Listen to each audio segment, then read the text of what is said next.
और अगले पल लस्ट अंदर आ जाती है। दरअसल वो इनका पीछा कर रही थी। उसने इनकी सारी बातें सुन ली है।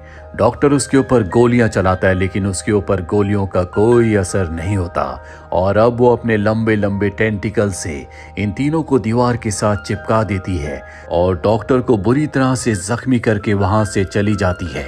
डॉक्टर अपनी जिंदगी की आखिरी सांसें ले रहा होता है। वो एडवर्ड को बताता है कि जिस पारस पत्थर की तलाश में तुम यहाँ तक आए हो उसका सच तुम्हें लेबोरेटरी 5 में मिलेगा, जो कि एक खुफिया बिल्डिंग है। डिफेंस वाले यानी कि मिलिट्री उसका इस्तेमाल करती है।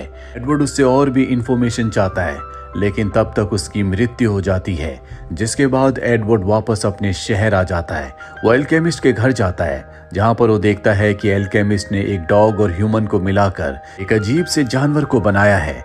वो बताता है कि इसे मैंने अपनी बेटी और डॉग से बनाया है और इससे पहले जो बर्ड मैंने तुम्हें दिखाया था वो मैंने अपनी पत्नी के शरीर को इस्तेमाल करके बनाया था। ये सुनकर एडवर्ड को गुस्सा आ जाता है क्योंकि इस एल्केमिस्ट ने अपने एक्सपेरिमेंट्स के लिए अपनी बेटी, पत्नी और डॉग को मार दिया। वो उसे बहुत बुरी तरह से मारना शुरू कर देता है लेकिन इससे पहले कि वो उसे जान से मार देता वहां पर एडवर्ड का छोटा भाई आकर उसे रोकता है। एल्केमिस्ट को उसकी पत्नी, बेटी और डॉग को मारने के इल्जाम में जेल भेज दिया जाता है। अब किसी भी कीमत पर एडवर्ड लेबोरेटरी 5 तक पहुंचना चाहता है लेकिन उसे उसके बारे में कोई इन्फॉर्मेशन नहीं है। किताबों से उसकी इन्फॉर्मेशन निकालने की कोशिश करता है।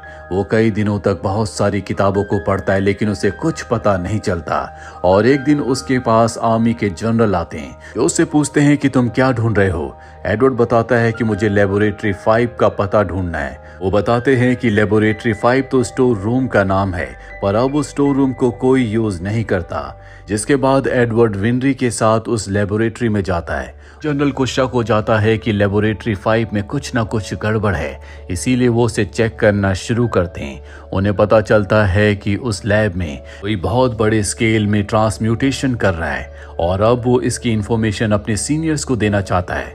पर तभी वहां पर लस्ट आ जाती है जो जनरल के ऊपर हमला करती है लेकिन वो उसके ऊपर हमला करके वहां से निकल जाते हैं। वो टेलीफोन बूथ में जाते हैं जहां से वो अपने सीनियर्स को कॉल करना चाहते हैं लेकिन तभी वहां पर कर्नल आकर उसे गोली मार देते हैं। लेकिन ये कर्नल नहीं होते बल्कि लस्ट के साथ ही एनवी होती है जो किसी भी इंसान का रूप धारण कर सकती है और जब वो कर्नल के रूप में जनरल का कत्ल करती है तो कुछ लोग उसे देख लेते हैं। इस वजह से इल्जाम कर्नल के ऊपर आता है। कर्नल को अरेस्ट कर लिया जाता है और साथ ही एडवर्ड और लेफ्टिनेंट को भी, क्योंकि हमेशा कर्नल के साथ रहा करते थे। लेफ्टिनेंट एडवर्ड को बताती है कि कर्नल के ऊपर जनरल के कत्ल का इल्जाम है, इसीलिए उसे अरेस्ट किया गया है।